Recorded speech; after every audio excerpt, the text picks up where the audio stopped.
Welcome to the Recruitment Edge HR Conversation Series. Today we welcome back David Penglase for part 2 of this HR conversation. In our previous session, we looked at why trust is such an important topic for leaders and their teams, especially in the current work environment. Firstly, candidates finding a job and the right job, and then employers finding the right people. It's a challenge. It always has been, but it's more of a challenge than ever. I think it's really important, and we discussed it earlier in our conversation, that leaders and hiring managers look at transferable skills. I really want to know what you think about the cultural fit between trust and authenticity and why it's really important for companies to focus on that. Yeah, wow. Let me start with this. Right now, I reckon you've nailed something here.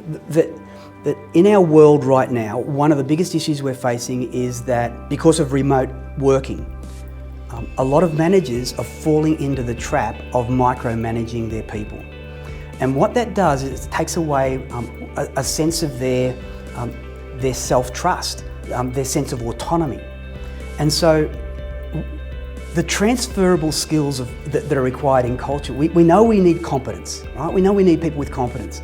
But what's more transferable is all this stuff. It's the relationships, it's the trust, and it's their capacity to be able to work and collaborate with other people.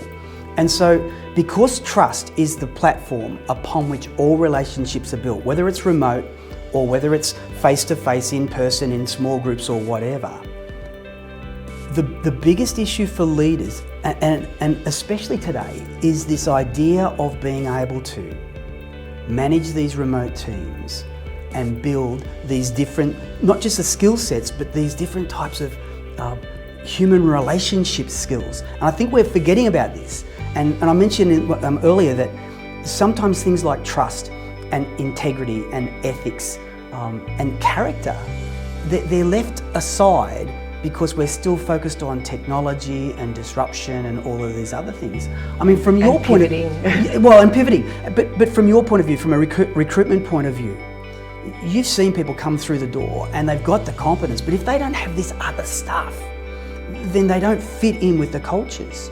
And I don't know whether you're seeing that at the moment, or whether. Absolutely.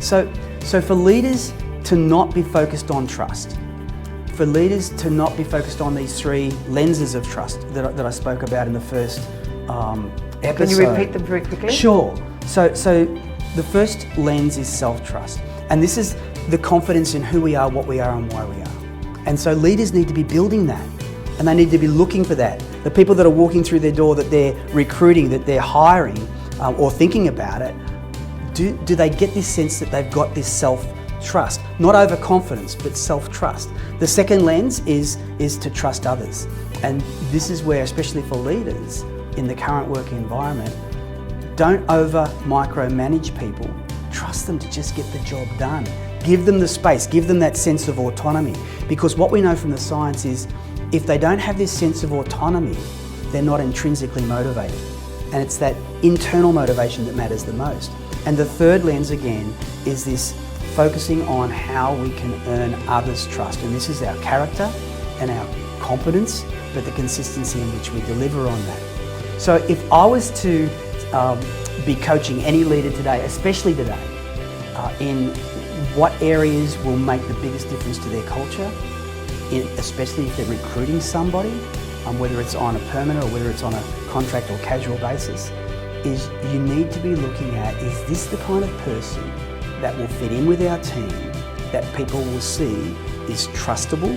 Trustable, is that a word? We're going to use it today. I love it. Yeah, we'll use that today. That they're trustworthy, that they've got self-trust, and that they have this propensity to trust other people as well. Because these are the skills that are transferable as opposed to just competence. So what we should say to employers, because I'm going to step a bit more forward, and should we say to employers, trust first, be trusting until you have a reason not to trust? Yeah. Or is that a risk? No, well, of course it is. There is a risk there, but if we just blindly trust, and this is what a lot of people do, they say, or we should just trust them, and I know that's not what you're saying because there is a risk. Blind trust is actually quite silly. What we need to do is hold people accountable for the trust that we give them. So if I trust you to complete a project, what I want to make sure is before that project is completed, I'm going to check in on you just to say, hey, is there anything that I can be doing as a leader to help you? Person might need support. Beautiful. So what we're doing is we're holding them accountable for our trust, but we're not micromanaging so that they think that they're not trusted. And that's the difference between the two.